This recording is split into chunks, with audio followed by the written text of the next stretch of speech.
Bonjour et bienvenue dans cette vidéo pédagogique sur les jeux de pouvoir et les pratiques manipulatoires. Dans une précédente vidéo, nous avons vu ce qui différencie les conflits et les jeux de pouvoir. Nous allons voir ici quels sont les différents types de jeux de pouvoir, ce qui les caractérise.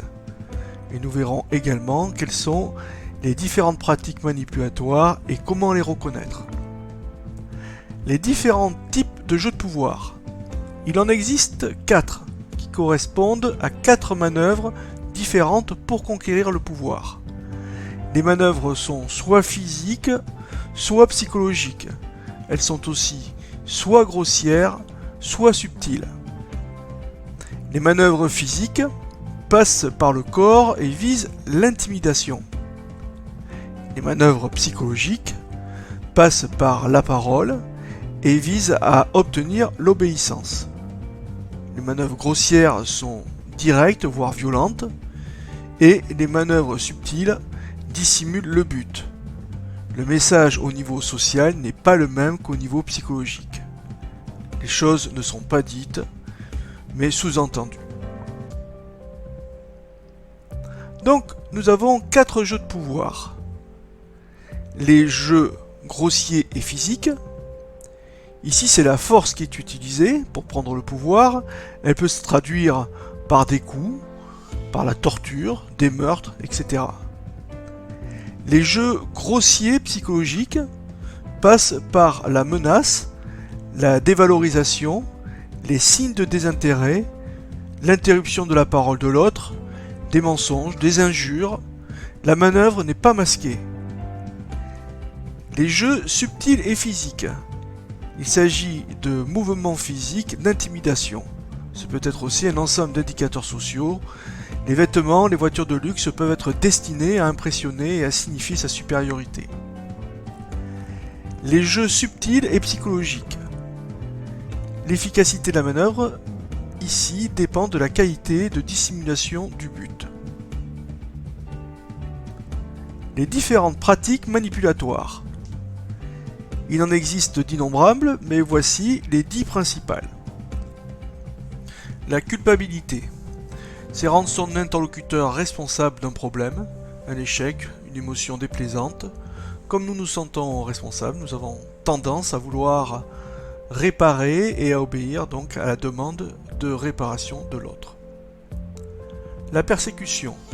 Le but est d'asseoir son autorité, soit pour flatter son orgueil, soit pour obtenir l'obéissance de l'autre.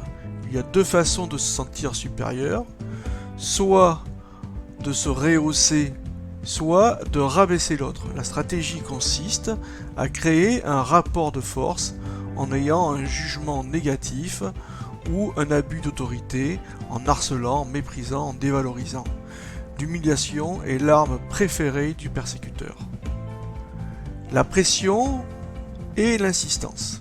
Le but est d'obtenir ce que l'on veut par exagération, usure et insistance. La différence avec le persécuteur, c'est que la manœuvre est insistante, mais le comportement doux et sympathique. Au bout du processus, le manipulateur peut changer de trait et devenir persécuteur. La colère. Elle sert à intimider et à faire peur pour plier l'autre. La colère devient manipulatrice lorsqu'elle est instrumentalisée pour obtenir quelque chose de quelqu'un contre son gré. La sympathie. C'est jouer sur la familiarité et les similitudes pour paraître proche et diminuer la méfiance. La proximité génère de la confiance. Concernant les similitudes, nous apprécions naturellement les gens qui nous ressemblent. La flatterie. C'est mettre la personne dans de bonnes dispositions pour obtenir ce que l'on désire. Cette pratique repose sur le besoin d'estime et de reconnaissance qui est fondamental chez l'être humain. Cela crée un sentiment de sympathie. La menace ou le chantage. C'est exprimer les conséquences négatives d'un refus de se soumettre aux exigences du manipulateur. Elle consiste à activer une peur qui a toutes les chances d'induire des comportements d'évitement. Pour éviter le danger, il suffit de se plier aux exigences du manipulateur. Le mensonge et la mauvaise foi. Cela consiste à cacher ou modifier intentionnellement des informations pour influencer les décisions de la cible. La dette artificielle. Il s'agit ici de rendre la cible redevable en lui octroyant une faveur non sollicitée. Notre société fonctionne sur la règle de réciprocité. Un service appelle un autre service. Le manipulateur rend donc l'autre redevable. La communication piégée. Le but est d'amener la cible, la personne, à dire quelque chose qu'elle ne souhaiterait pas dire et qui se retournera contre elle. Le manipulateur donne un bout d'information, ce qui fait baisser la garde de la victime. C'est confidence pour confidence. Le manipulateur joue sur la règle aussi de la réciprocité. Dans une prochaine vidéo, nous verrons comment gérer les jeux de pouvoir et les pratiques manipulatoires.